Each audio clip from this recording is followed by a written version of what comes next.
A palestra de hoje à noite tem por título A Batalha dos Gigantes. E nós vamos voltar à Bíblia hoje à noite.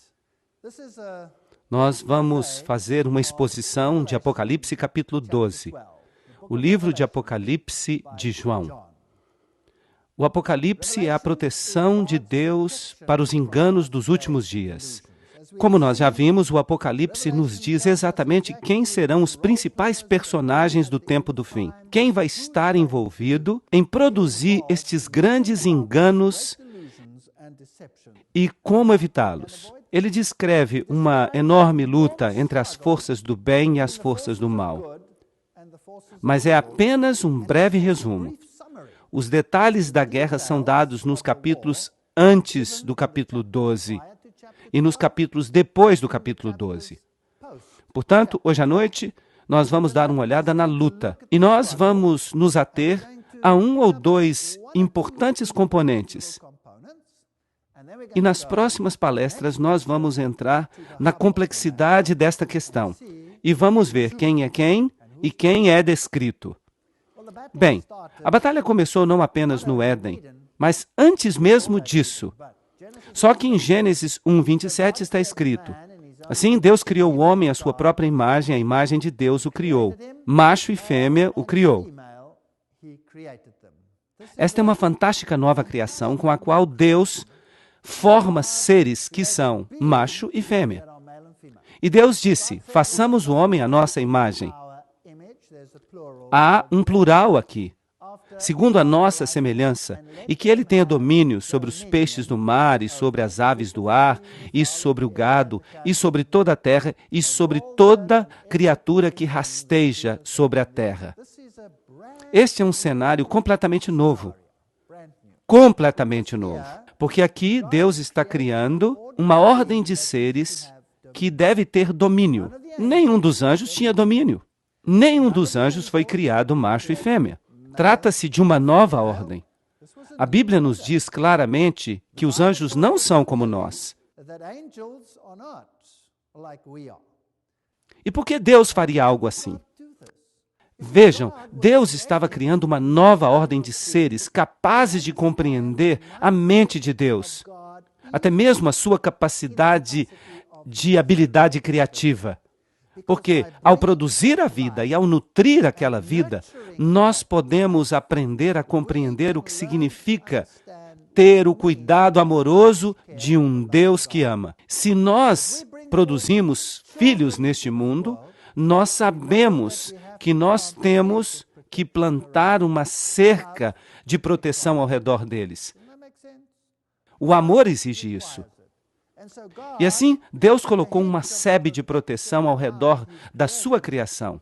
E essa sebe é chamada de mandamentos de Deus. Mas Deus foi mal compreendido no nível da sua criação, porque eles creram que eles agora estavam sujeitos a regras, embora agora eles fossem os seus seres exaltados. E assim surgiu esta batalha. Qual foi a resposta de Deus? Uma resposta parcial para este problema. A resposta parcial em relação a este problema foi criar uma nova ordem de seres. E Deus os abençoou e lhes disse: sede frutíferos e multiplicai. Ele jamais tinha dito isso para um anjo. E enchei a terra e subjugai-a, e tende domínio. Ele tampouco tinha dito isso para um anjo. Deus é o único que tem domínio sobre os peixes do mar, e sobre as aves do ar, e sobre cada criatura que se move sobre a terra. Gênesis 1:26-28. E da terra o Senhor Deus fez crescer todo tipo de árvore que é agradável aos olhos e boa para servir de alimento. E a árvore da vida também foi colocada no meio do jardim, e a árvore do conhecimento do bem e do mal. Deus disse: vocês podem escolher conhecer o bem e praticar o bem, ou vocês podem escolher o conhecimento do mal e ter tristeza, dor e morte. A escolha é de vocês. Vocês são agentes livres, vocês podem escolher. O maior dom que Deus já deu a alguém em todo o universo é o dom do livre-arbítrio. Porque sem o dom do livre-arbítrio, nós seríamos como robôs. E qualquer tipo de amor que recebêssemos de outra pessoa seria pela força, pela compulsão, através de um programa. Mas não seria livre-arbítrio, e isso faria com que esse amor não tivesse sentido. Mas a natureza da escolha requer que nós possamos, de fato, escolher. Isso significa que nós podemos escolher contra Deus. E esse foi um risco que Deus correu. Ele não considerou isso de maneira leviana. Ele estava preparado para morrer por isso. Agora, a serpente era o mais sutil de todas as criaturas do campo que o Senhor Deus tinha feito. E ela disse à mulher: sim, Deus disse, não comereis de nenhuma das árvores do jardim? Então, ela questiona a vontade de Deus. Bem, ela continua a fazer isso hoje. Ela é muito boa nisso. Isso é chamado de alta crítica. Podeis comer do fruto das árvores do jardim, mas Deus disse: não comereis do fruto da árvore que está no meio do jardim, e não a tocareis, ou morrereis. Gênesis 3, 2-3. Então, em outras palavras, a morte seria a consequência porque, colocando de forma simples, se você fizer uma última análise disso, você está escolhendo não seguir as exigências de Deus, e então você terá sofrimento, confusão, morte, assassinato, doença, enfermidade, e todas essas coisas serão trazidas sobre as pessoas no momento em que elas se separam voluntariamente de Deus. Bem, então, esta é a escolha deles, afinal de contas. Adão e Eva escolheram, e eles seguiram não seguir as exigências de Deus. Gênesis 3:24 diz: então ele expulsou o homem, e ele colocou do lado oriental do jardim do Éden um querubim, e a chama de sua espada, que podia se volver para todos os lados, para guardar o caminho até a árvore da vida. Então, o homem foi separado da árvore da vida. Será que ele morreu instantaneamente? Não. Ele tinha tanta vitalidade naquele estágio que foi necessário um tempo para que ele morresse. Então, a morte da qual estamos falando não é uma morte física. Nós estamos falando de uma morte total. O salário do pecado é a morte, Romanos 6:23. Não se trata da transição de uma fase para outra. Estamos falando de morte. É isso que a Bíblia fala. E todos os dias que Adão viveu foram 930 anos, e ele morreu. Gênesis 5:5. Ele morreu. Bem, será que Deus abandonou o homem à morte? Não. Ele lhe prometeu uma solução. Eu colocarei inimizade entre ti e a mulher, e entre a tua semente e a sua semente. Ela te ferirá a cabeça, e tu lhe ferirás o calcanhar. Bem, será que Eva ficou encrencada a partir daquele dia? Eva morreu algum tempo depois disso. E agora, quem é que está encrencado? Certamente essa referência não é a Eva. Então quem é a mulher? Bem, daqui a pouco eu vou explicar isso com mais detalhes. Uma mulher na Bíblia, usada no sentido profético, é um símbolo do povo de Deus. E nós vamos discutir isso daqui a pouquinho. Então, quando a Bíblia fala de uma mulher, de uma noiva, trata-se de um símbolo daqueles que são casados com Deus, o seu povo. Assim, em outras palavras, eu colocarei a inimizade entre o povo de Deus e entre a tua semente, isto é, Lúcifer, o povo de Lúcifer, o povo de Satanás, e a sua semente, singular, e dela viria a semente que salvaria a humanidade. E aquela semente, diz Paulo, é singular, uma referência a Jesus. E qualquer pessoa que esteja em Jesus pode ter vida eterna através dele. Ele, masculino, a semente, o Salvador, ferirá a tua cabeça, e tu lhe ferirás o calcanhar. Então haveria uma guerra entre eles. Agora, a Igreja Católica Romana não gostou da maneira como estava escrito. E em vez de usar o símbolo da mulher como a igreja, mudou para que signifique Maria, que nem estava viva naquela época e que não estaria viva ainda por muito tempo. Então, eles estão dizendo que a serpente teria um reinado livre por bastante tempo, milhares de anos, o que não faz nenhum sentido para mim. Bem, a Bíblia online do iRhymes diz: eu colocarei inimizades entre ti e a mulher, e a tua semente e a sua semente. Ela te ferirá a cabeça, e tu te deitarás à espera do seu calcanhar. Isso é virar o evangelho inteiro de cabeça para baixo.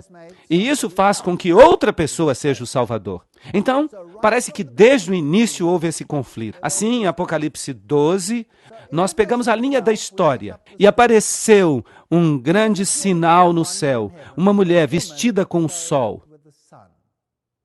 Estão vendo? Um grande sinal, uma mulher vestida com o sol, e a lua estava sob os seus pés. Você tem dois símbolos aqui, a lua e o sol. E sobre a cabeça uma coroa com 12 estrelas. O número 12 é significativo. E ela estava grávida, em trabalho de parto, e estava pronta para dar à luz. Agora, o catolicismo faz disso uma frase literal e diz que Maria estava grávida. Mas se você toma esta passagem profeticamente, isso significa que do povo de Deus viria o Messias.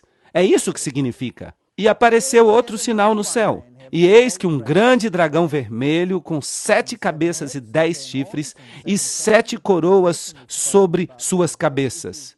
Nós já falamos sobre todas estas questões antes.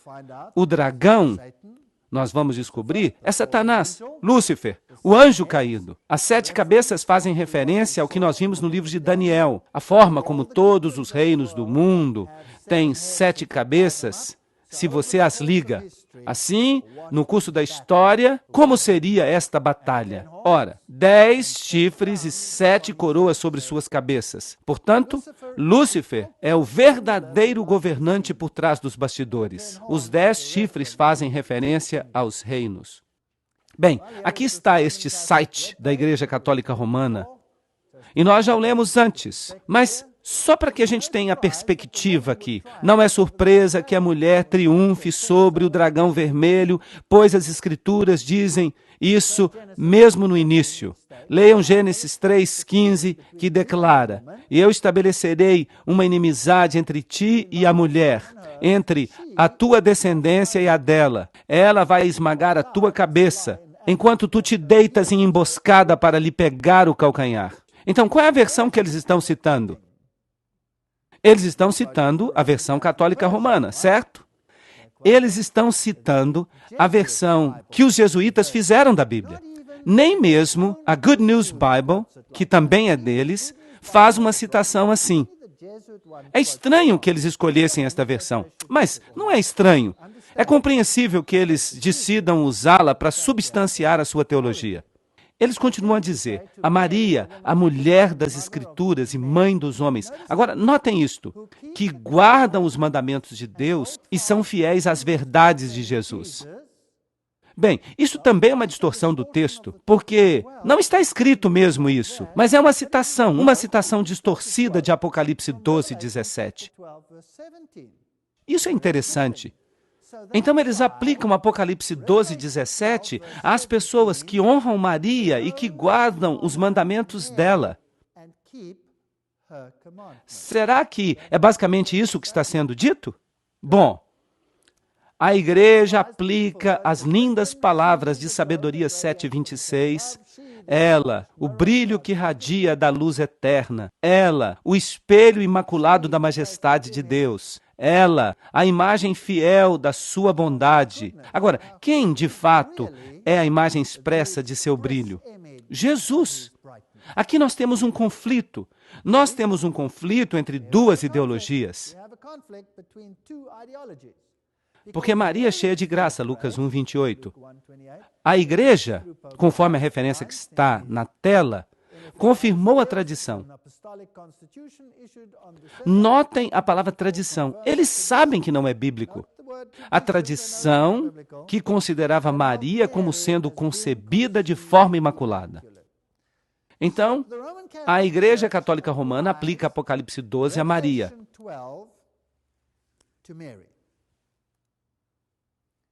Claro, a referência é também que nós guardamos os mandamentos dela, porque essa é a batalha. O Papa pode modificar a lei divina. Prompta Biblioteca, artigo 2. E se nós olhamos os 10 mandamentos, assim como eles aparecem na Bíblia, e nós os comparamos com os 10 mandamentos dados pela Igreja Católica Romana, mesmo a sua Bíblia oficial, colocam isso de modo certo. Só no catecismo é que os mandamentos aparecem de forma errada. Os mandamentos originais dados por Deus, tu não terás outros deuses diante de mim, eu sou o Senhor teu Deus, tu não terás outros deuses diante de mim, isso é a mesma coisa.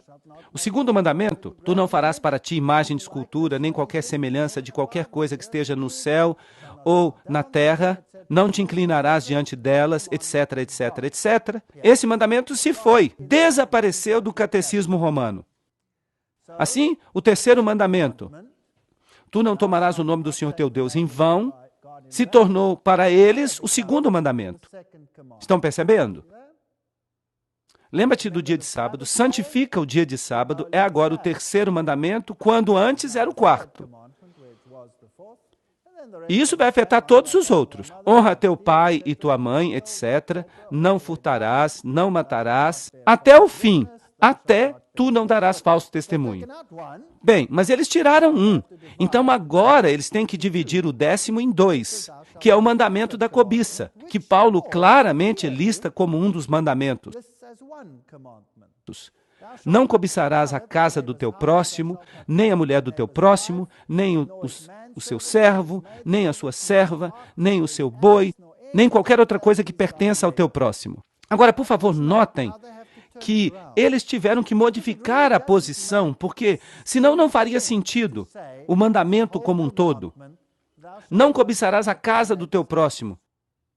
Isso não faria nenhum sentido, certo? Então eles dividiram e eles fizeram uma inversão e tornaram isso o 9º mandamento. Não cobiçarás a mulher do teu próximo. Bem, pelo menos eles reconheceram que a esposa é mais importante do que a casa.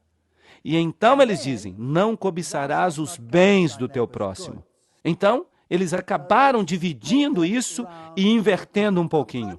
Agora, o protestantismo na confissão de Augsburg é um pouquinho mais honesto do que isso e deixa na ordem certa.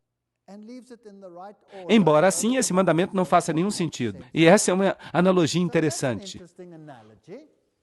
Então, um mandamento se foi e outro mandamento foi modificado. O sábado agora, aqui, não é o 7º dia, mas o 1º dia.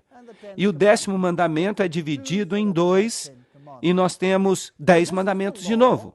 Então, esta é a lei do catolicismo e aqueles que seguem Maria devem guardar esses mandamentos. E nós vamos ver em outra palestra que é um interessante cabo de guerra entre 2 senhores, o Deus dos céus e o príncipe deste mundo. Bem, vamos continuar. A Enciclopédia Católica admite isso abertamente. A Igreja, depois de mudar o dia de descanso do sábado judaico, o 7º dia da semana, para o 1º, tornou este o 3º mandamento, embora devesse ser o 4º mandamento. Então aqui eles admitem que eles devem ter removido um. De outra forma, não seria o 3º, certo? Eles admitem. E se refere ao domingo como dia a ser santificado como dia do Senhor. Mas Jesus diz em Mateus 5,17, não cuideis que eu vim destruir a lei e os profetas. Eu não vim destruir, mas cumprir. Viver a lei, demonstrar a lei. Então ele continua dizendo, nem um tio, nem um jota, nem um tio será revogado da lei até que esta se cumpra, até que o céu e a terra passem. Nenhum jota, nenhum tio passará da lei. Então, de acordo com a Bíblia, a lei permanece para sempre. Mas o catolicismo romano diz, não, nós estamos acima da Bíblia, nós podemos mudar a lei. Apocalipse 12:4 diz, e a sua cauda, está falando da cauda da serpente, arrastou a 3ª parte das estrelas do céu. E se você observa o paralelismo hebraico na Bíblia, você vai descobrir que as estrelas, em seu sentido profético, representam anjos. Então nós podemos dizer que Satanás arrastou 1/3 dos anjos com ele e os lançou à terra. E o dragão se levantou diante da mulher que estava pronta para dar à luz, a fim de devorar o seu filho assim que ele nascesse. Do povo de Deus viria o Messias, e Satanás estava observando os tempos de cumprimento que são dados no livro de Daniel, precisamente. E ele estava observando e esperando o parto desta criança, e então esta criança tinha que nascer, e ele queria destruí-la no mesmo instante. E ela deu à luz uma criança do sexo masculino que deveria governar todas as nações com um cetro de ferro, e o seu filho foi levado até Deus e o seu trono. Em um verso você tem o nascimento do Messias, e você tem a ressurreição, e você tem a ascensão ao céu. Tudo em um único verso. Mas você pode ver que se trata de um verso bem masculino, embora o catolicismo tente imitar isso. E eles colocam, então, a ascensão de Maria ao céu. E ela também morre, mas é despertada e tem uma ascensão ao céu. Então, tudo é uma contrafação. E a mulher fugiu para o deserto, onde ela encontrou um lugar preparado por Deus para que eles a pudessem alimentar ali durante 1260 dias. Se trata de Maria, nós temos um problema, certo? Se isto é Maria, nós temos um problema. Porque como Maria pode cumprir a profecia de fugir para o deserto por 1260 dias, profeticamente falando? Mas vamos continuar. E houve guerra no céu. Há aqui uma quebra na ordem. Deus está explicando o que aconteceu. Por que há esta batalha nesta terra? E ele diz, e houve guerra no céu. Miguel e seus anjos lutaram contra o dragão, e o dragão lutou, e também os seus anjos. Então, houve uma guerra no céu. Já. Apocalipse 12:8 diz, mas não prevaleceu. Então, o dragão não prevaleceu, nem achou mais lugar no céu. Assim, um terço dos anjos se rebelou contra o governo de Deus. Deve ter havido uma batalha pelas mentes dos anjos, e eu posso imaginar que Satanás operou com toda a sua astúcia e engano, e eu posso imaginar que Satanás operou com toda a astúcia e engano que você possa imaginar. Ele insinuou ódio, insinuou injustiça, e insinuou que ele estava profundamente ofendido como anjo principal no céu, de não receber mais honra e glória. É uma história muito, muito triste. E ele faz a mesma coisa hoje. Todas as pessoas têm uma fome de glória que só pode ser satisfeita se as outras pessoas se tornam obsequiosas e se prostram a você. E é aí que você fica satisfeito com a sua glória na terra. E é isso que provavelmente ele tentou fazer no céu. E Jesus, como era humilde como ele é, nunca usou essa metodologia. Ele nunca usou a força para chegar a alguém.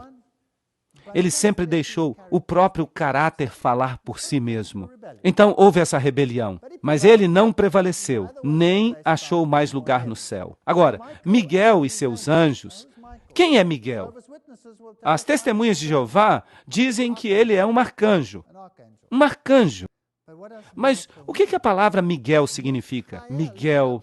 Procurem essa palavra num dicionário de nomes de criança. O que Miguel significa? Significa aquele que é o que Deus é. Aquele que é o que Deus é. Quando Deus desceu a esta terra como homem, ele deveria ser chamado de Emanuel. Deus conosco. Ele também foi chamado de Jesus. O Senhor é a salvação. Vejam que o nome tem significado. Nós também temos um nome hoje. Quando nós temos um nome hoje, é só isso. Mas nos tempos bíblicos, o nome tinha significado. Um significado muito especial.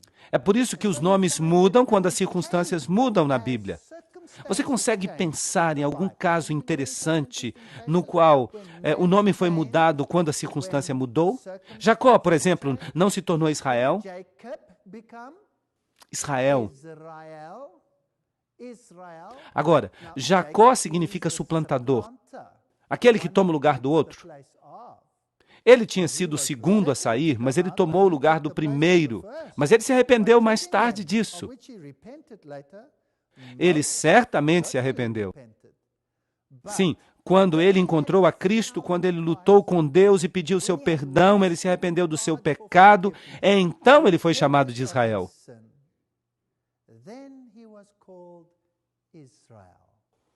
Aquele que lutou com Deus e venceu. Percebem? O nome mudou porque as circunstâncias mudaram. Agora, Miguel significa aquele que é o que Deus é. Vamos dar uma olhada. Miguel é chamado em Daniel 10, 21 de vosso governante. Então, ele é o governante do povo de Deus. E quem é o governante do povo de Deus? Jesus. E Jesus estava no céu antes de descer à terra, certo? Sim ou não? Sim. Ele estava no céu antes de descer à terra. E naquele momento ele não era chamado de Jesus, o Senhor é salvação. Ele ainda teria que descer e morrer por nós? Não. Ele era chamado de Miguel, aquele que é o que Deus é. Então vamos continuar. E naquele tempo, Miguel se levantará, o grande príncipe que se levanta pelos filhos do teu povo. Daniel 12, 1. Quem é o grande príncipe que se levanta por nós? Só há um, e a Bíblia deixa isso bem claro. Jesus é aquele que se levanta por nós. Mas Miguel, o arcanjo, quando lutou contra o diabo, contendeu pelo corpo de Moisés, Judas 9. Quem tem o direito de contender pelo corpo de alguém que deve ser ressuscitado? Quem? Somente Deus. Somente Jesus tem o direito de fazer isso. Será que ele ressuscitou a Moisés dos mortos? Sim ou não? Claro que sim. Como nós sabemos disso? Porque Moisés apareceu a ele no Monte da Transfiguração. E como sabemos disso? Bem, aqui estava ele ressuscitado. E quem mais apareceu com ele? Elias. E Elias nunca morreu. Então, um representa aqueles que serão trasladados sem ver a morte, Elias, e o outro representa aqueles que serão ressuscitados pelo poder do mesmo Cristo e que terão vida eterna. Bem, agora vamos ver como a Bíblia aplica esta palavra arcanjo. Pois o Senhor mesmo, agora nós sabemos que é Jesus Cristo, descerá do céu com um clamor, com voz de arcanjo, e com o soar da trombeta de Deus, e os mortos em Cristo se levantarão primeiro. 1 Tessalonicenses 4,16. João 5,28 diz que é a voz do Filho do Homem. Tudo bem. Então, esta voz de arcanjo é a voz do Filho do Homem. Quem é ele, então? Então, ele é Deus.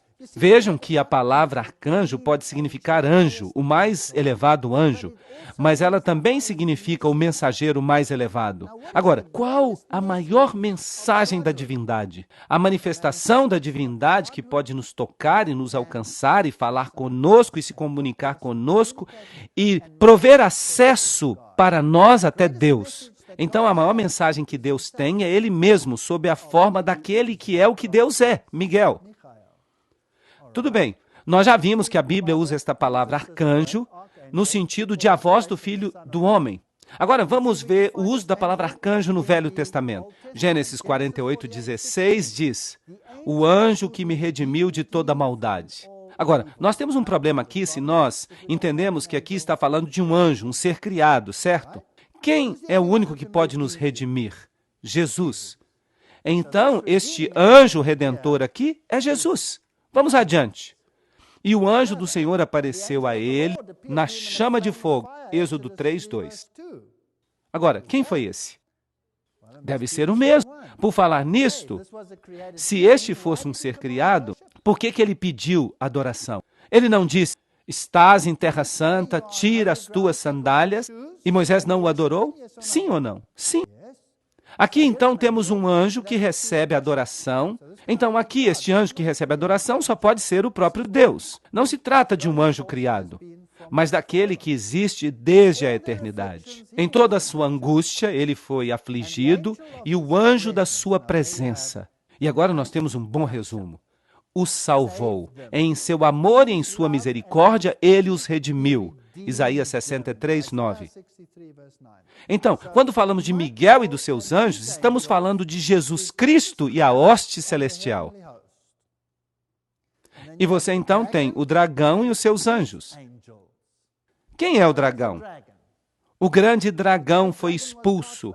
A velha serpente chamada Diabo, Satanás, que engana o mundo inteiro. Apocalipse 12:9. Em linguagem muito clara e simples. Aí está. De onde veio o diabo? Ezequiel 28:13. Estavas no jardim de Deus, o Éden. As pedras preciosas eram a tua cobertura. No dia que tu foste criado. Trata-se de um ser criado. Quer ele goste ou não, é um ser criado. Tu eras o querubim ungido para cobrir. Então percebam que Satanás, quando ainda era Lúcifer, era um dos querubins cobridores que ficavam em pé diante da arca do concerto. Perfeito eras nos teus caminhos desde o dia em que foste criado, até que se achou iniquidade em ti, um mistério. Por que a iniquidade alcançou a Lúcifer quando ele era perfeito desde o dia em que ele foi criado? Por que ele teve iniquidade? Obviamente, ele foi criado com o quê? Com livre-arbítrio. Então, ele pertence a uma ordem de seres à imagem de Deus porque ele tem livre-arbítrio. E ele, em algum momento, escolheu deixar que a inveja e o orgulho governassem o seu coração. E pecaste. O que é o pecado? A transgressão da lei de Deus. É isso que 1 João diz. De fato, é a única definição dada na Bíblia para pecado. Por isso te lancei profanado do monte de Deus e te fiz perecer, ó querubim cobridor, do meio das pedras afogueadas. Elevou-se o teu coração por causa da tua formosura. Aqui temos o orgulho. Corrompeste a tua sabedoria por causa do teu resplendor. Pela multidão das tuas iniquidades, profanaste os teus santuários. E foi assim que ele começou a sua própria igreja, se vocês me permitem dizer isso. Eu, pois, fiz sair do meio de ti um fogo que te consumiu e te tornei em cinza sobre a terra, aos olhos de todos os que te veem. E nunca mais subsistirá. O que vai acontecer com Satanás no final? Ele não subsistirá. Não é isso que o mundo cristão ensina, mas é isso que a Bíblia fala. Nós temos que dar uma olhada com mais detalhes nisso. Agora, o que é a maçonaria? A alta maçonaria e a doutrina secreta da maçonaria faz com este conceito? Eles têm que virá-lo de cabeça para baixo. Você se lembra dessas citações? Eu vou lê-las de novo para vocês. O nome Satan, que em hebraico significa Satanás, adversário, do verbo shatana, ser adverso, perseguir, pertence por direito ao primeiro e mais cruel adversário de todos os outros deuses, Jeová. Uau! Não a serpente, que falou somente palavras de simpatia e sabedoria, e que é, no pior dos casos, de acordo com o dogma, o adversário dos homens. Ok. Doutrina Secreta, página 388. E percebam que eu possuo esses livros. Eu estou falando de coisas genuínas, eu não estou falando de boatos. Bem, então o que o ensinamento do círculo interior dos jesuítas fez à doutrina de Deus como alguém que cuida e ama e nos salva? O que ele fez com esta doutrina? Ele a virou de cabeça para baixo. Vejam. Eles dizem que Deus queria impedir que nós conhecêssemos alguma coisa. Sim, Deus queria impedir que nós conhecêssemos algo. Ele queria impedir que nós conhecêssemos o mal. Porque ele não queria que jamais uma mãe chorasse na sepultura do seu filho ou da sua filha mortos. E ele nunca pretendeu que houvesse neste planeta a angústia que agora existe. Seria tão bom se nós nunca tivéssemos conhecido o mal. Mas, infelizmente, nós convivemos hoje com o mal. Então, eles viram tudo de cabeça para baixo. Agora, o mocinho é a serpente e o vilão é Deus. A doutrina secreta, página 390. Portanto, Jeová foi chamado pelos gnósticos de criador da serpente, Satanás ou do mal. E o mesmo que Ophiomorphos. Tudo bem. Então, tudo é virado de cabeça para baixo pela maçonaria. E no círculo interior da Igreja Católica Romana, lembram-se?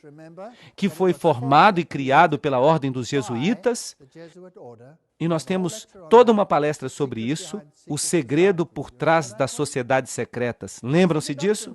Na Doutrina Secreta, página 480, a explicação esotérica pode, contudo, trazer alguma ordem a essa confusão. Porque a Bíblia agora diz o oposto exato disso. Então vamos olhar de uma perspectiva esotérica, diz Blavatsky, na qual Jeová se torna Saturno e Miguel e seu exército. Isso não é interessante? Eles também creem que Jeová é Miguel. Satanás e os anjos rebeldes, por causa das tentativas indiscretas daqueles zelotes fanáticos que querem ver em cada pagão um diabo. Ok, interessante. Isso vai ficar ainda mais claro. Doutrina Secreta, página 508. Miguel sendo simplesmente o próprio Jeová, um dos espíritos subordinados no máximo. Ok.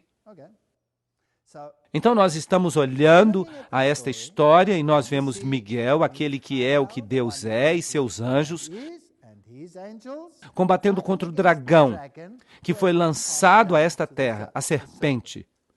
Mas eles viram isso de cabeça para baixo e dizem, não, o vilão é Jeová. Mas ainda assim, eles têm a liberdade de admitir, e aí está a coisa mais estranha, que é o mocinho que desceu à terra agora. Então eles estão admitindo que ele levou uma surra lá em cima e foi lançado aqui para baixo. Bem, Doutrina Secreta, página 71. O diabo é agora chamado de trevas pela igreja, mas na Bíblia ele é chamado de o Filho de Deus, a estrela brilhante da manhã, Lúcifer. E há toda uma filosofia de artimanha dogmática na razão porque o primeiro arcanjo que nasceu das profundezas do caos foi chamado Lux, Lúcifer, o filho luminoso da manhã, ou a aurora humano-vantárica. Ele foi transformado pela igreja em Lúcifer, ou Satanás, porque ele é mais elevado e mais antigo do que Jeová, e ele teve que ser sacrificado ao novo dogma. Eles estão mordendo aqui. Apocalipse 12, 7 a 9. E o dragão foi lançado por terra, aquela velha serpente chamada Diabo e Satanás, que engana o mundo inteiro. Ele foi lançado à terra e seus anjos foram lançados com ele. É isso que a Bíblia diz. E você precisa escolher se você quer acreditar em um ou no outro. A Bíblia diz, ele foi lançado fora. E mesmo o círculo interior da maçonaria crê que aquele que governa este mundo foi lançado fora. Mas eles dizem que ele vai recuperar o poder. Mas não é isso que a Bíblia diz. Apocalipse 12, 10 a 11. E eu ouvi uma voz alta no céu dizendo, agora veio a salvação, e a força, e o reino de nosso Deus, e o poder do seu Cristo, pois o acusador dos nossos irmãos foi lançado fora, que os acusava diante de Deus dia e noite. Então, a Bíblia diz que o diabo está aqui embaixo, que ele não é o mocinho. E eles o venceram pelo sangue do Cordeiro e pela palavra do seu testemunho, e eles não amaram suas próprias vidas até a morte. Então aqui Jesus veio a esta terra. Ele morreu por nós, ele demonstrou a nós que Deus é amor. Não há maior evidência do que esta. Deus é amor. Você pode crer na mentira deles, ou você pode crer nesta verdade. Apocalipse 12, 12 diz, portanto, alegrai-vos céus e vós que habitais nos céus. Trata-se da hoste angélica, porque eles também devem ter tido um longo tempo de sofrimento. Esta guerra tem estado acontecendo por algum tempo já. Ai dos habitantes da terra e do mar, isto é, os povos, as nações, pois o diabo desceu a vós, cheio de grande fúria, porque ele sabe que lhe resta pouco tempo. E é por isso que Deus vai limitar este tempo. Ele vai fazer com que esta experiência com o pecado seja diminuída. Então, quando nós olhamos os versos que abrem o capítulo 12 de Apocalipse, apareceu um grande sinal no céu, uma mulher vestida com sol. Esta é a igreja de Deus, com o poder de Jesus Cristo por trás dela, e a lua sob os pés. Esta é a lei, o equipamento de combate, a luz menor, que reflete a luz maior, e sobre ela uma coroa de 12 estrelas. Havia 12 tribos de Israel, havia 12 apóstolos na igreja primitiva, e porque ela estava grávida, em dores de parto, e porque ela estava grávida e com dores de parto e pronta para dar à luz. Agora, vamos e olhemos esta mulher em mais detalhes. Malaquias 4:2 diz: Mas para vós que temeis o meu nome, há de se levantar o sol da justiça, com cura em suas asas. Assim, Jesus é chamado de sol. Agora, Lúcifer pega o símbolo do sol, que é aplicado a Jesus Cristo, e o aplica a si mesmo. Ele pega todos os créditos. Ele vira todo o evangelho de cabeça para baixo. A sua semente durará para sempre, e o seu trono será como o sol diante de mim. Salmo 89:36. Assim, o sol é usado como símbolo de Jesus, e Satanás pega este símbolo e o aplica ao seu próprio culto no final. Salmo 89:37. E será estabelecido para sempre como a lua e como a fiel testemunha no céu. Uma testemunha de quê? O que a lua faz para que nós a vejamos? Ela reflete a luz do sol. Assim, a fiel testemunha, a lua sob o seu pé, está refletindo a glória de Jesus Cristo ao mundo. São o seu povo. Somente o seu povo pode fazer isso, porque Jesus não tem que refletir a sua própria glória. Ele é a sua própria glória. Então, o povo de Deus é que tem que fazer isso. 1 Pedro 2:9. Mas sois uma geração escolhida, um sacerdócio real, nação santa, povo peculiar. É isso que devemos ser. Jeremias 6:2 deixa isso ainda mais claro. Eu comparei a filha de Sião a uma mulher linda e delicada. Aqui está a comparação. O povo de Deus é comparado a uma linda mulher, Sião. Não foram? Vamos nos certificar. Isaías 51:16. Dizei a Sião, tu és o meu povo. Aqui temos um paralelismo. O povo de Deus foi comparado a uma mulher linda e delicada. Isaías 54:5. Pois o teu Criador é o teu marido, o Senhor dos Exércitos é o seu nome, e o teu Redentor, o Santo de Israel. Deus de toda a terra será ele chamado, pois o Senhor te chamou como a mulher abandonada e triste em seu espírito, e a esposa da juventude, quando tu foste recusada, diz o teu Deus. Será que estamos falando de Maria ou do povo de Deus? É claro que estamos falando do povo de Deus. Oséias 2:19. E eu te desposarei para todo sempre. Sim, eu te desposarei em justiça e em juízo, e em amor terno e em misericórdias. Eu te desposarei em fidelidade, e tu conhecerás o Senhor. Então nós nos casamos com Jesus Cristo. O casamento é um símbolo do relacionamento entre Cristo e o seu povo. É triste que os casamentos nem sempre reflitam esse relacionamento, mas deveriam refletir. Deveriam. Maridos, amai vossas esposas como o Senhor ama a sua igreja. O meu Deus nunca me forçou a fazer nada, Ele nunca pisou na minha garganta para me obrigar a fazer alguma coisa. Ele me criou como um agente livre para escolher. Se você quer me escolher, muito bem. Se você quer escolher o outro, também está bem, mas eu vou chorar. É isso que ele diz. Mas eu tenho ciúmes de ti, ciúmes santos, não ciúme humano, porque eu te desposei como marido, para que eu te apresentasse como virgem casta a Cristo. 2 Coríntios 11:2. O simbolismo aí é fascinante. A mulher é a igreja, e porque estivesse grávida, clamou, em trabalho de parto, pronta para dar à luz. Apocalipse 12:2. E ela deu à luz um filho do sexo masculino, que deveria governar todas as nações, com um cetro de ferro. E o seu filho foi levado a Deus e até o seu trono. Então, do povo de Deus viria o Messias. João 4:22. Adorais o que não conheceis. Jesus diz à mulher no poço. Nós conhecemos, ele está falando como judeu, aquele que adoramos, pois a salvação vem dos judeus. O povo de Deus.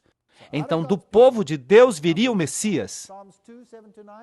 Salmo 2:7-9. Proclamarei o decreto. O Senhor me disse, tu és meu filho, eu hoje te gerei. Pede-me, E eu te darei os gentios por herança, e os fins da terra por tua possessão. Tu os esmigalharás como uma vara de ferro. Tu os despedaçarás como a um vaso de oleiro. Deus será o vencedor desta batalha tremenda. Apocalipse 19:15 diz: E da sua boca saiu uma espada aguda para ferir com ela as nações, e ele as regerá com vara de ferro. E ele mesmo é o que pisa o lagar do vinho do furor e da ira do Deus Todo-Poderoso. A ira de Deus não é a nossa ira. Ela é derramada sem raiva. Ela é derramada com lágrimas.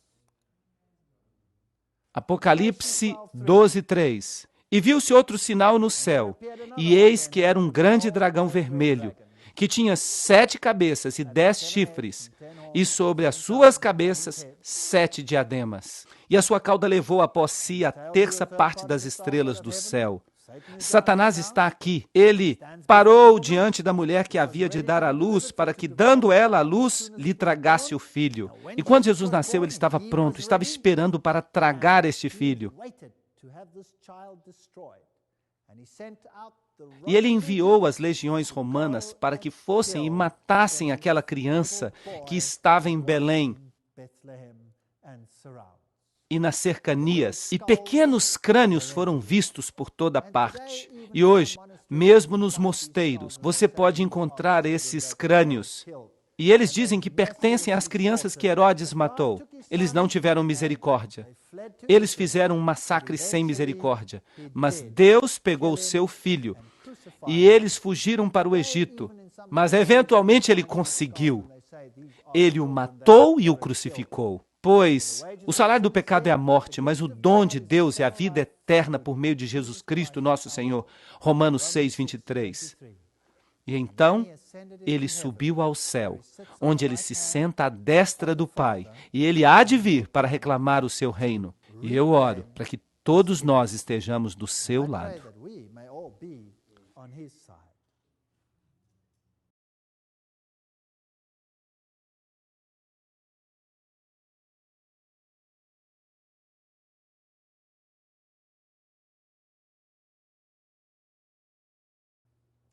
Agora vejamos o lado do adversário. Hebreus 2:14.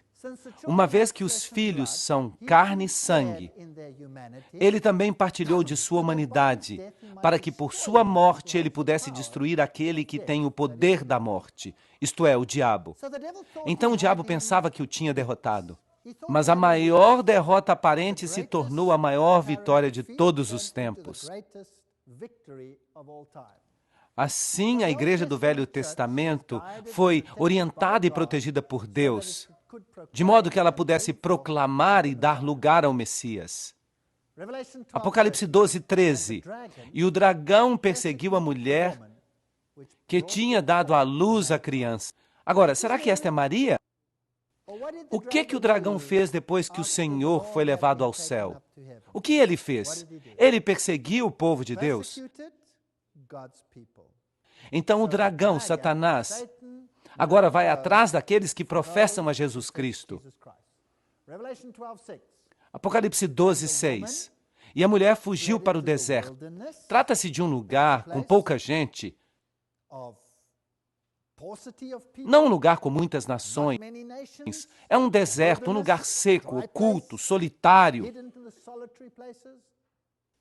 onde ela tinha um lugar preparado por Deus, para que eles a pudessem alimentar por 1260 dias. Apocalipse 12:6. Agora, nós já ouvimos isso antes. Agora, vamos dar uma olhada no paralelismo hebraico aqui.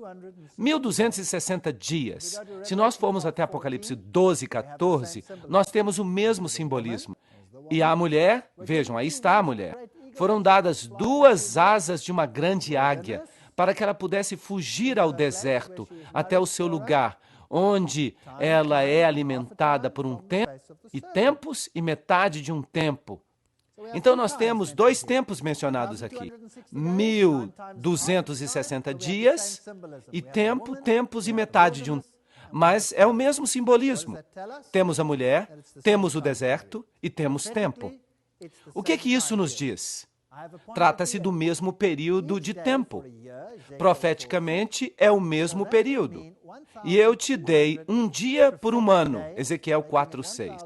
Então, isso significa 1260 dias proféticos, ou seja, 1260 anos literais. E nós temos esses períodos de tempo também em Daniel 7:25. Um tempo, tempos e a metade de um tempo. Daniel 12:7. Tempo, tempos e metade de um tempo. 3 anos e meio profético. 3,5 vezes 360 igual a 1260. 42 meses. 42 meses proféticos. 30 dias por mês. Esse era o número de dias no mês hebraico. 30 vezes 42, 1260. Tempo, tempos e metade de um tempo. 42 meses. 1, 2, 3, 4, 5, 6, 7. 7 vezes. 7 é o número da perfeição. Este poder ocupa o lugar de Deus. Por isso temos 7 vezes. Agora, nós já falamos disso. O período de 1260 dias, quando nós lidamos com Apocalipse capítulo 11. Por isso eu não vou falar desse aspecto em detalhes. Basta dizer que o sistema papal oficialmente começou o seu governo em 538 e foi oficialmente terminado em 1798, numa aparente ferida quando o Papa foi levado cativo e Napoleão declarou que o governo do papado tinha acabado. Claro, a Bíblia diz que a ferida seria curada e que, mais uma vez, esse poder se qualificaria como besta e que o mundo inteiro seguiria. Mas durante esse período de 1260 dias, de 548 a 1798, o papado incansavelmente perseguiu o povo de Deus, que estava espalhado e que se ocultava no deserto. Números 1, 51 a 53, o tabernáculo foi erigido no meio do povo. E João 1,14 diz que Jesus estava no meio do seu povo. O tabernáculo é o caminho da salvação. Jesus é a porta, Jesus é o sacrifício. Jesus é aquele que te lava. Jesus é a luz do mundo, o intercessor, o pão da vida. Aquele que nos protege das consequências da lei. Esta é a história do tabernáculo. Ele nos cobre com a sua justiça. Tudo representa a Jesus Cristo.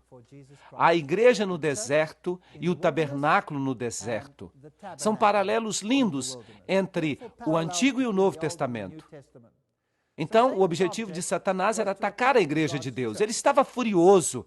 Ele não tinha derrotado a Jesus Cristo. Jesus Cristo tinha ressuscitado dos mortos. Ele sabia que a sua batalha estava perdida e por isso ele estava furioso.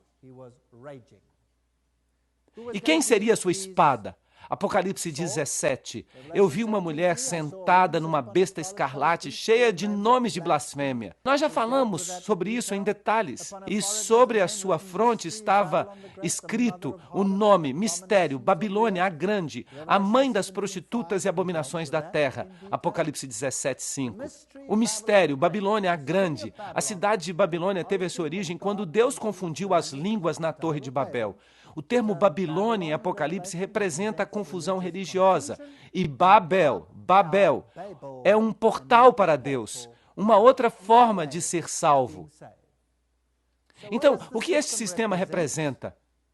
Em primeiro lugar, representa a autoridade do homem. Em segundo lugar, a palavra do homem. Eles mudaram a palavra de Deus. Agora são eles que ditam as normas. As obras do homem. Como ser salvo por suas próprias obras. A lei do homem. Eles mudaram a lei. Transformaram-na em direitos humanos e as tradições do homem. Bem, Deus diz que nós precisamos escolher. Em 1 Reis 18, 21 temos: E Elias veio até todo o povo e disse: Por quanto tempo cocheareis entre duas opiniões? Se o Senhor é Deus, seguiu. Mas se Baal, então seguiu. Há uma escolha aqui? Sim, nós temos a liberdade de escolha, graças a Deus. Então, esta tendência para adotar um paganismo pela metade já estava desenvolvida desde o início. E os homens justos tentaram conter essa maré. Mas a apostasia chegou até que a igreja, com exceção de um pequeno remanescente, foi submersa na superstição pagã. As Duas Babilônias, página 93. E assim o paganismo entrou na igreja, mascarado de cristianismo. Nós já estudamos o simbolismo. A meia-lua, a lua com a foice, a estrela, simbolizando o nascimento do Messias, que capacitaria as pessoas a se tornarem deuses e a viverem para sempre. Eles tinham o mesmo sistema na Mesopotâmia, também no Egito, onde eles tinham até a trindade, Ísis, Horus e Sete. Os gnósticos viraram o evangelho de cabeça para baixo. Transformaram a Deus e a Jesus Cristo no diabo. O sol se tornou a fonte de vida física, a serpente a fonte da vida espiritual. E Esculápio se tornou a serpente doadora de vida, o Deus serpente. E em todas as esferas, ele era o grande curandeiro. Assim, na medicina, na farmácia. A farmácia significa bruxaria. É a mesma palavra. A palavra para bruxaria é farmácia. Ele se tornaria o curandeiro. Então, nós temos o mistério da iniquidade, 2 Tessalonicenses 2:7. E o mistério, Babilônia, a grande, Apocalipse 17:5. Trata-se, portanto, de outro sistema de salvação. Em 2 Timóteo 4:4 temos: eles volverão os ouvidos da verdade e darão ouvidos às lendas. Como é que se pode fazer guerra contra a mulher física e espiritualmente? E Deus passou por alto este tempo de ignorância. Eu gosto desse texto, Atos 17:30, porque sempre as pessoas perguntam: e as pessoas que não sabiam? E essas pobres pessoas no catolicismo de hoje, que adoram a Deus de acordo com os ditames da sua própria consciência, o que vai acontecer com eles? Eles todos se perderão? Não, Deus passou por alto o tempo da ignorância. Deus fechou o olho. Ele os julga de acordo com a luz que eles tiveram e de acordo com sua habilidade de fazer o que é certo nas circunstâncias do seu conhecimento. Deus é um Deus justo, eu gosto disso. Mas aquele que sabe que deveria fazer o bem e não faz, ele comete pecado, Tiago 4:17. Opa! Aí está o outro lado. Em outras palavras, se você sabe o que é o certo e o que é errado, e você não o pratica, o que vai acontecer então? Então isso se torna pecado para você, e você se torna responsável. Bem, isso significa que Constantino, foi ele que escreveu as primeiras leis contrárias às leis de Deus, e todos aqueles que não estavam desejosos no princípio do cristianismo de obedecer, mas eles o venceram pelo sangue do Cordeiro e pela palavra do seu testemunho. E eles não preferiram a vida à morte. Apocalipse 12:11. Então, estas pessoas perseguidas sofreram este ataque tremendo do dragão. De modo que o cristianismo primitivo era baseado total e completamente na palavra de Deus.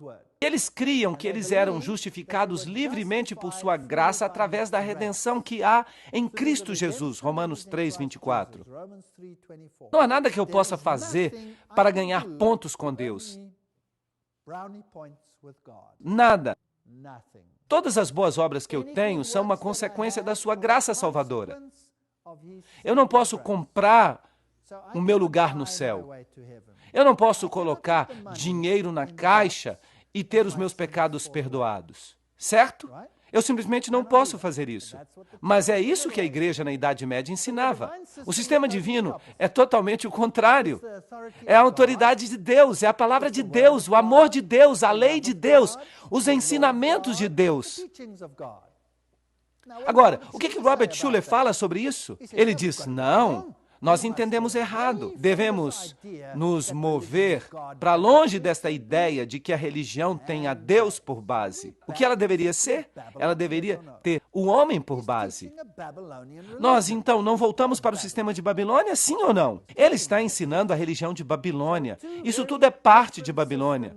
E o seu ensinamento é também. Então, dois sistemas bem diferentes de religião colidem. E a mulher se vestia com púrpura e escarlate, e se ataviava com ouro e pedras preciosas e pérolas.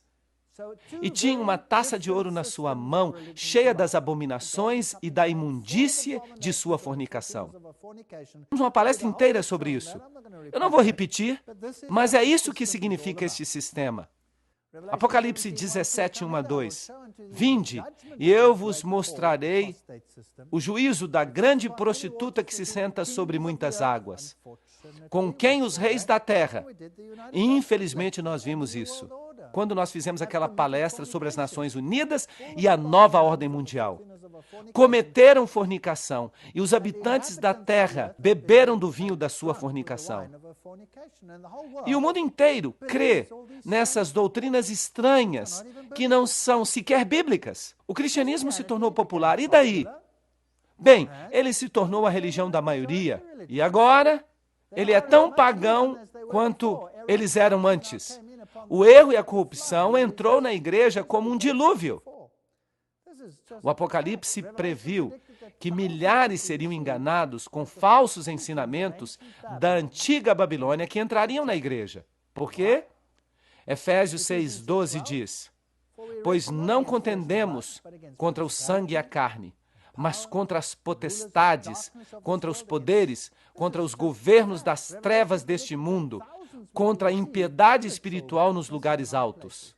Nós adoramos a Deus, e se nós ousamos adorar a Deus, nós temos a ira da serpente. E muitas pessoas capitulam, mas se você ficar com Cristo, então esta é a sua batalha, e você há de pelejar contra estes poderes, e nunca haverá um tempo antes de você descer à sepultura em que você não encare este adversário. Mas as boas novas são, você não tem que encará-lo sozinho. Há alguém que é mais poderoso do que ele, que já o expulsou do céu e que pode expulsá-lo da sua vida também. E há prova disso. Vejam quantas pessoas no mundo que foram purificadas por causa da palavra de Deus. Os adversários não podem lutar contra isso. Então, o rei da palavra Babilônia promulgou uma lei do seu trono sobre a autoridade do Deus Sol. O que quer que ele dissesse era lei. Mas a Bíblia diz, ele é a cabeça do corpo, a igreja. Mas a Bíblia diz, Jesus é a cabeça do corpo, a igreja. Jesus é a cabeça. Ele era desde o princípio, o primogênito dos mortos, para que em todas as coisas ele tenha a primazia. Colossenses 1:18. Aí estão os dois sistemas. Hoje nós temos um papado que diz, todo o poder debaixo do meu pé. E nós temos o cristianismo, o verdadeiro cristianismo, que diz, todo o poder sob os pés de Jesus.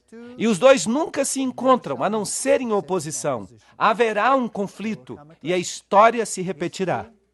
Não farás para ti imagem de escultura, não te prostrarás diante delas, nem as servirás. Êxodo 24:5. Naquela época havia imagens literais. Hoje nós temos, talvez, imagens espirituais de escultura. Mas elas estão aí. Notem o que Ezequiel disse acerca da sua época, Ezequiel 8:16. E a porta do templo do Senhor, entre o pórtico e o altar, ali havia cerca de 25 homens, com as suas costas voltadas para o templo do Senhor, e os seus rostos voltados para o oriente. E eles adoraram o sol em direção ao oriente. Aqui nós temos a adoração ao sol. Então, eles voltaram as suas costas para o templo. E Deus planejou os templos de tal forma que eles se voltavam para a direção oposta àquela dos sistemas de adoração pagãos. E isso é interessante. Você perceberá isso no momento. E eles voltaram as suas costas para o templo e olharam para o oriente. Interessante. Então voltaram as suas costas. E o sol era o principal deus do paganismo. Esta é uma citação interessante. O sol tem adoradores neste mesmo momento na Pérsia e em outras terras. Há, em verdade, algo da realeza no sol, que faz dele um emblema adequado de Jesus, o sol da justiça. Então, a igreja nesses países parece ter dito, podem usar esse velho nome pagão. Ele vai permanecer consagrado, santificado. E assim, o domingo pagão, dedicado a Balder, se tornou o domingo cristão, sagrado a Jesus. O domingo, sendo o dia no qual os gentios solenemente adoravam esse planeta, o Sol, os cristãos pensaram que deveria ser adequado manter o mesmo nome e o mesmo dia, para que eles não pudessem parecer mesquinhos e assim impedir a conversão dos gentios. Então foi isso que o catolicismo romano fez. Eles simplesmente assimilaram. E o velho culto ao Sol está vivo e ativo hoje. No Egito, o Sol era representado por um enorme ponto vermelho. Nós vamos falar sobre esse ponto vermelho mais tarde. E você vai ficar surpreso onde é que ele pode ser encontrado no mundo hoje. E é claro, havia também o nascimento do Deus Sol. Aqui nós temos a deusa Nut, dando à luz o Sol. O templo de Hathor, ali ela consome o Sol e dá a luz ao Sol, ele renasce. E aqui temos a mesma coisa no sistema egípcio, o Sol nascendo, então ela dá a luz e o Sol nasce. O mesmo na religião asteca, no México, o Deus Sol nascendo de uma mulher. E aqui você tem os reis do Ceilão, Sri Lanka. Aqui você tem o Sol como parte do sistema de adoração. O trono dos faraós tinha o Sol nele, e o trono romano tinha o disco solar nele. Então são todos sistemas de adoração do Sol do paganismo. Se você gosta de egiptologia, você vai encontrar o disco vermelho em chifres. E você vai ver leões sustentando o disco solar no horizonte. Isso era parte da religião egípcia. Então vamos olhar os nomes dos dias em inglês. Monday era o dia da lua, com a assimilação dos deuses pagãos, escandinavos e anglo-saxões. Tyr, um dos deuses mais velhos da mitologia norueguesa, passou a se identificar com Marte, e por isso nós temos Tisdag, ou Tuesday, terça-feira. Wednesday, quarta-feira, vem de Woden, também conhecido como Odin. E Thor, o deus do trovão dos primeiros povos germânicos, é sinônimo de Thursday, quinta-feira, relacionado com o deus romano Júpiter, enquanto Friday, sexta-feira, recebe o nome de Frigg, a esposa de Odin e a mãe de outro deus pagão, Balder. Aí estão esses nomes. O dia de Saturno é Saturday, sábado, que é seguido por Sunday, domingo, dia de descanso e recreação, que é observado hoje. O Sol no Mito e na Arte, um livro publicado pela Unesco. Então, eles estão nos dizendo que todo o nosso sistema, toda a nossa cultura, tem por base a adoração pagã do Sol. Vejam o Giovannini, ele tinha o Sol bem ali e os símbolos que o papado usa hoje e os símbolos maçônicos vão além daquilo que pode ser mencionado. Há toda uma palestra em outra série que é chamada O Vinho de Babilônia. Se você quiser ver todo o simbolismo no catolicismo que lida com a adoração do Sol. Isis, Horus, Set. O emblema da ordem jesuíta significa Isis, Horus, Set. A trindade egípcia. E você percebe todos esses símbolos na basílica. Muito fascinante. As cruzes aqui, os símbolos dos pássaros, os símbolos de todas as divindades na adoração pagã do Sol. E este aqui é muito interessante. Este é o deus Sol Hélio, numa tumba pagã descoberta em 1574, sob a Basílica de São Pedro. Vejam vocês que o Vaticano foi construído num local onde havia um templo pagão. De fato, toda a catedral do mundo é construída no local de um templo pagão, onde isso é possível. E aqui há alguns critérios que precisam ser satisfeitos. Os templos são também construídos, sempre que possível, voltados para o Oriente, que é, claro, o oposto do que a Bíblia diz que deve ser. E se você entra na Praça do Vaticano, você tem o maior disco solar do mundo, o disco dentro do disco, imitando o trono de Deus, que é uma roda dentro de uma roda.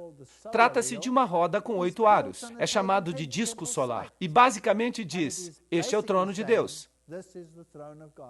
Aqui está o símbolo de Shamash, e você vê duas cruzes, uma com um traço e uma com a linha ondulada. A ondulação representa o lado feminino. O traço pontudo representa o lado masculino.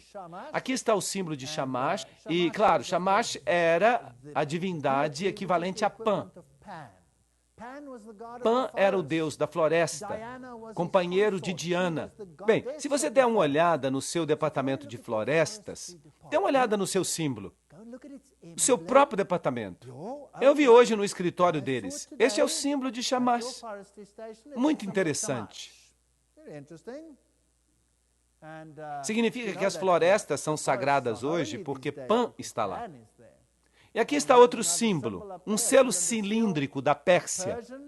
Aqui você tem o símbolo de Zoroastro, e ele é usado hoje até em lugares como Bombaim. Naquele lugar, o sacerdócio de Zoroastro ainda está vivo. Esse é o sistema de adoração. A chama é o símbolo do Deus em Bombaim. Aqui está os sacerdotes trabalhando com a chama, símbolos de Shamash. Símbolos da adoração do sol que você encontrará no budismo, você encontrará no islamismo, você encontrará no sistema yin-yang, o conhecimento do bem e do mal, macho e fêmea. Você o encontra em todas as partes. Vishnu, Zoroastro, outros símbolos que você encontra nas catedrais católicas romanas, no chão, por toda parte. Aí nós temos a adoração pagã do sol em seu auge. Você encontra em Chanuk com as suas 1, 2, 4, 5, 6, 7, 8, 9 lâmpadas. Eu fiquei impressionado quando eu estava em Israel e eu vi grandes cartazes com a menorá, com 9 candelabros. E eu pensei, o que aconteceu aqui? O paganismo está chegando até os muros de Israel. Se você vai ao hinduísmo, o elefante, o número 1, o primeiro, aqui estão os símbolos dele. Alda se senta nos elefantes, decorados com motivos solares. Os elefantes no hinduísmo, Aleph significa o primeiro, o número 1. E 1 é um símbolo de Lúcifer. Nas religiões antigas, Oro era representado como uma ave de rapina. E se você observa as religiões indígenas do mundo, é dessa maneira que elas também representam essa divindade. Então, se você vai até os pajés indígenas, os xamãs, você vai ver os sistemas de adoração solar. Este é seu sistema de adoração hoje, nada mudou. E se você vai até o Império Azante, eles têm Anubis aqui, eles têm as chaves, o mesmo que o papado. Eles têm todos os sistemas solares, com o sol, a lua, as estrelas, e todas as vestimentas tradicionais que você puder encontrar. Por exemplo, nos países do bloco oriental, estes aqui são os símbolos da adoração do sol. Então aqui está um grupo carismático que vai fazer um culto em Israel. E o que significam esses símbolos ao redor do seu pescoço? O que isso tem que ver com o cristianismo? Esta é a adoração pagã do sol, nada mais. E aqui você tem a adoração literal do sol nos dias de hoje. Isso se passa na Inglaterra, Stonehenge. E aqui você tem os druidas. Notem que os druidas se vestem como freiras. Praticamente não há diferença, exceto que a maioria das freiras nem sequer sabem que participam de adoração druida.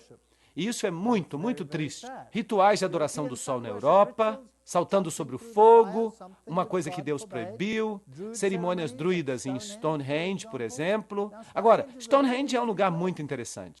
Em Stonehenge você tem um círculo de pedras.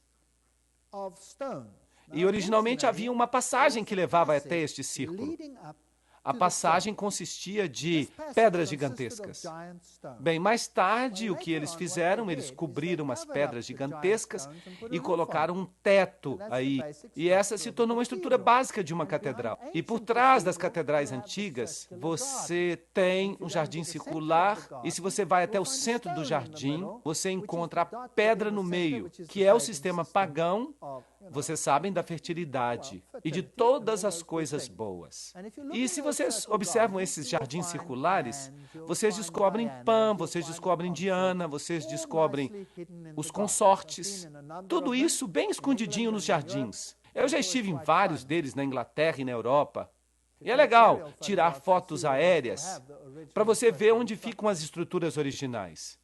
Então, hoje, quando você vai a uma catedral, você tem esta longa passagem e você tem o círculo, pelo menos como uma janela, que é conhecida como janela solar, e as pilastras gigantes que separam as câmeras laterais representam a mesma coisa que as pedras de Stonehenge. É também interessante que os grandes lugares de adoração do Sol, hoje em dia, eles se localizam no que a gente poderia chamar de linhas. Então, se você pega uma linha e estica essa linha de Stonehenge, ela passaria por Paris, por Roma, pelas pirâmides, por Meca, tudo numa linha reta. Todos os principais lugares de adoração do Sol. É uma história fascinante. E é claro, nas catedrais você também encontra as górgones e outras coisas interessantes. Símbolos solares e festas na França. O solstício do verão, estão pulando sobre o fogo aqui durante a festa de São João, um relevo do século XIX, saltando sobre o fogo, coisas que eles ainda fazem hoje. Na festa de São João, eles ainda acendem uma fogueira, simbolizando a vitória do Deus Sol. E é claro, hoje se chama festa junina. E se nós formos até as religiões orientais, encontramos cada um desses pequenos movimentos. Movimentos de mãos, danças, rituais, tudo ritual do Sol. E você pode perceber este movimento da mão aqui. Aqui onde essa pessoa está. Trata-se de um símbolo pagão antigo e o papado o utiliza como bênção. E se você for até os rituais maçônicos, você sabe alguém que tem que fazer um juramento desta maneira? Os escoteiros, por exemplo, eles fazem o seu juramento assim. Sistemas pagãos de adoração do Sol, usados pelo papado e todas estas coisas. Então, o dragão perseguiu a mulher que estava para dar à luz.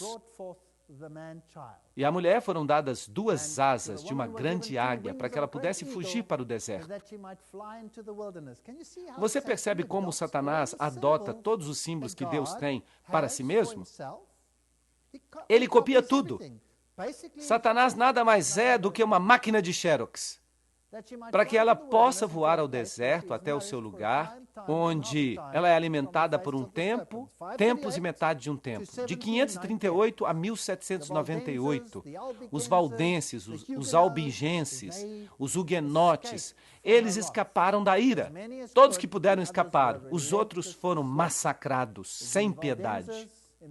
Os valdenses, no Vale Valdense, mulheres fiéis de Deus, elas mantiveram a lâmpada da verdade brilhando, mas a sua principal ofensa foi seu amor e reverência pelas Escrituras e seu zelo de converter outras pessoas. Muitos deles sabiam o Novo Testamento todinho de cor. Certamente, se já houve um povo que temeu a Deus, eram essas pessoas infelizes que foram proscritas pela igreja e pelo Estado. O sinal de Vaudois, que discernia o valor da morte, ele seguiu a Cristo e procurou obedecer os mandamentos de Deus. Há um ponto interessante. Isso era contrário à lei de Deus. Então, os valdenses foram perseguidos, e isso vem da história da Inquisição da Idade Média. Trata-se de uma obra histórica. Muitos deles foram expulsos de suas casas com esposa e filhos. Tiravam-lhes a roupa e eram massacrados de forma desumana. Levavam também as criancinhas, esmagavam sua cabeça na rocha. E isso é típico. Leiam o juramento jesuíta e você então vai ver o que eles faziam.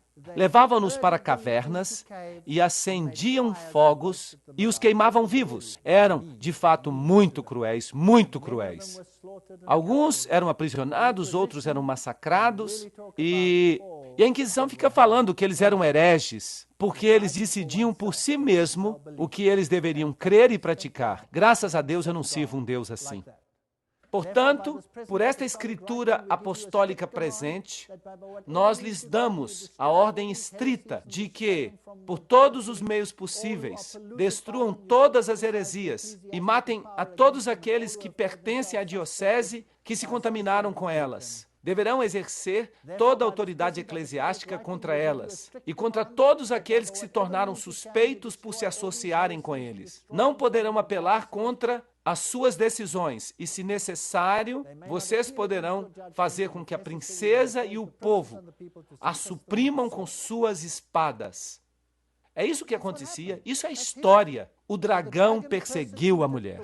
E o Papa Leão mandou cunhar esta medalha. Ali há a mulher com uma taça na mão, ali há uma mulher com uma taça na mão no verso. E hoje há alguns remanescentes nos vales valdenses de como essas pessoas viveram, do que elas faziam em lugares bem isolados. E a igreja orgulhosamente exibe a Loyola, o fundador dos jesuítas, matando a oposição. Os dois que estão à base da sua espada são Lutero e Calvino. João Hus, ele foi um dos primeiros arautos. A princípio, eles não deixaram que ele celebrasse a missa, só permitiram que ele falasse. E isso foi uma bênção. E deste mesmo púlpito, tudo que ele podia fazer era pregar a palavra de Deus. Maravilhoso! Então toda a liturgia foi abandonada e a palavra de Deus se tornou perfeita. E ele chamou o papado de Babilônia, o rei de Babilônia. Esta foi a sua primeira igreja, ali contra a parede. Ele tinha uma figura do Papa cavalgando um grande cavalo. E então ele tinha uma outra figura de Jesus cavalgando um burrinho. E ele pergunta, quem é mais poderoso? O servo ou o mestre? Perguntas interessantes. Bem, ele morreu na estaca porque ele foi traído. E aqui eles enforcavam os corpos daqueles que os refutavam. Estes são os monumentos huguenotes. Nós já falamos sobre isso. Então, o monumento de Martinho Lutero, Melanchthon, este era bem destemido, o outro era bastante gentil.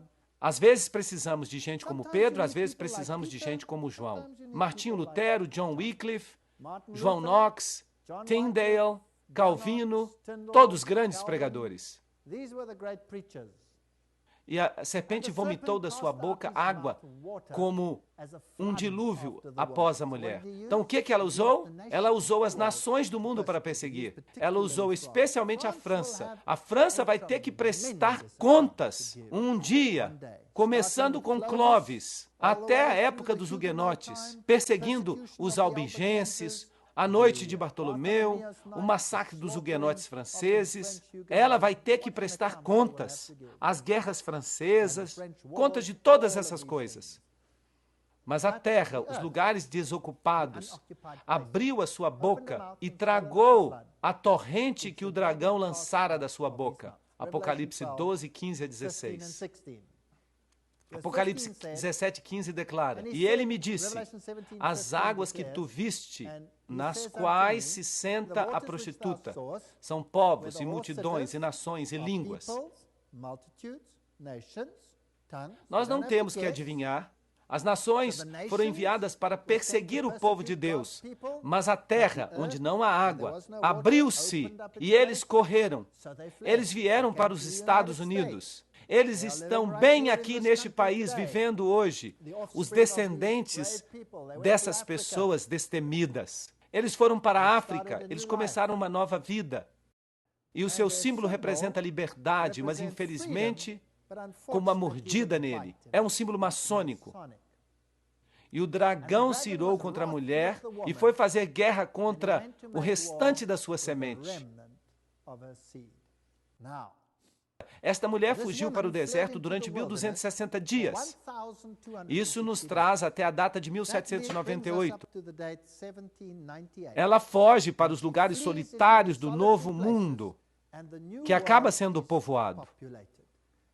E o protestantismo toma conta do Novo Mundo. E do protestantismo, um novo remanescente se levanta. E o dragão se irou contra a mulher, a igreja. e fez guerra contra o remanescente da sua semente. Agora, quem são eles? Bem, aqui está um atributo que guarda os mandamentos de Deus e tem o testemunho de Jesus Cristo. Aí está a chave. E nós temos que descobrir da Bíblia quem eles são. Eu gostaria de saber quem é o remanescente que faz com que o dragão se ire, que guarda os mandamentos de Deus e tem o testemunho de Jesus. O que isso significa? Bem, Daniel diz: e naquele tempo se levantará Miguel, o grande príncipe, se levanta pelos filhos do teu povo, e haverá um tempo de angústia, como nunca houve, desde que houve nação, até esta época. E naquele tempo o teu povo será libertado. Todos aqueles que se acharem inscritos no livro. Uau! Nós estamos vivendo na época do fim. A mulher do deserto acabou. O dragão está agora irado com o remanescente da sua semente. Aqueles que guardam os mandamentos de Deus e têm o testemunho de Jesus. Mas Miguel se levantará antes que eles sejam destruídos. Eu te destruirei, ó querubim cobridor. Portanto, eu trarei um fogo diante de ti, e ele te devorará, e eu espalharei as tuas cinzas sobre a terra.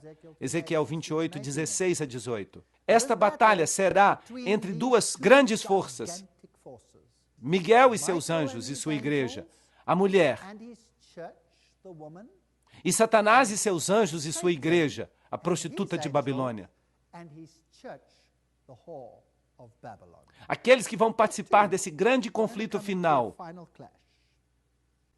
Seria interessante que eles identificassem os dois lados. Isso seria formidável, para que pudéssemos literalmente dizer: são eles, vocês verão. Bem-aventurados aqueles que guardam os mandamentos, para que tenham direito à árvore da vida e possam entrar pelas portas na cidade. Apocalipse 22, 14. Então, realmente vale a pena guardar os mandamentos de Deus. Não para ganhar o seu lugar no céu, mas porque você assim escolhe obedecer a Deus e não ao homem. Este é o X do problema. Trata-se de uma questão de obediência por amor, não de obediência para ganhar algo, para ganhar alguma coisa. A Bíblia diz: a tristeza sincera leva ao arrependimento. Mas há uma tristeza que não leva ao arrependimento. Qual a diferença entre essas duas? A tristeza que não leva ao arrependimento é uma tristeza pela perda, não pelo que você fez. A tristeza que leva ao arrependimento é a tristeza que leva ao reconhecimento de que eu estou em falta, de que eu tenho um problema, de que eu necessito de um Salvador.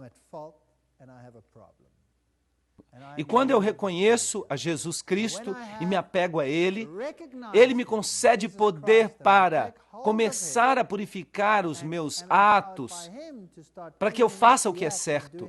É Ele que faz, não eu. É por sua graça que eu sou salvo e não pelas minhas obras. Portanto, sim, eles guardam os mandamentos, mas não para ganhar o caminho para o céu, mas porque eles admiram e honram o seu Salvador, o seu Redentor.